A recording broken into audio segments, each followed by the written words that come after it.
प्रेरणा जनकल्याण व सामाजिक शिक्षण संस्थेचे उपाध्यक्ष आहेत. त्यांनी इथे एक तक्रार दाखल केली होती, ज्यामध्ये पाचगणी शहरातील महाबळेश्वर तालुक्यातील गट नंबर 128 मध्ये पाकिस्तानचा उल्लेख असणारा सातबारा अस्तित्वात आहे व त्याची चौकशी व्हावी असं उल्लेख केला होता. त्या अनुषंगाने स्थानिक स्तरावर सखोल चौकशी करण्यात आलेली आहे. प्रश्नाधीन गट नंबर हा 128 होता आणि त्या गट नंबरमध्ये क्षेत्र हे जवळपास 4 हेक्टर 91 आर होतं आणि त्याच्यावर अभिलेखामध्ये national spiritual assembly of Bahais of Bharat Pakistan व ब्रह्मदेश असं नाव आहे. वास्तविकता चौकशीमध्ये असं आढळून आलं की मूळ नाव हे national spiritual assembly of Bahais of India and Burma असं होतं.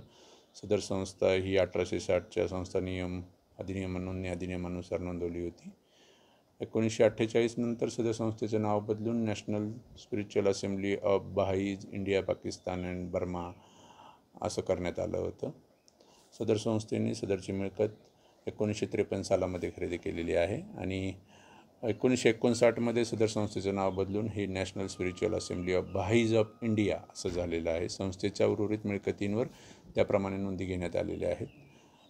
नजरचुकीने सदर बाबतीत सदर संस्थेकडून या नावाचा जो बदल होता तो सातबाऱ्यावर तसाच राहिल्या कारणास्तव असा गोंधळ त्या तक्रारदाराच्या मनात निर्माण झाल्याची शक्यता आहे.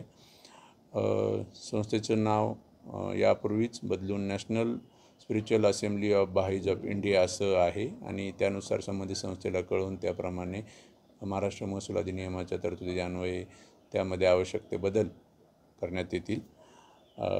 वास्तविकता याबाबत तक्रारदाराने जे पाकिस्तान कनेक्शन किंवा इतर जे उल्लेख केले होते अशा स्वरूपातले कुठलेही उल्लेख किंवा संदर्भ या निमित्ताने आढळलेला नाही आणि या अनुषंगाने संबंधिताला कळवण्यात येईल.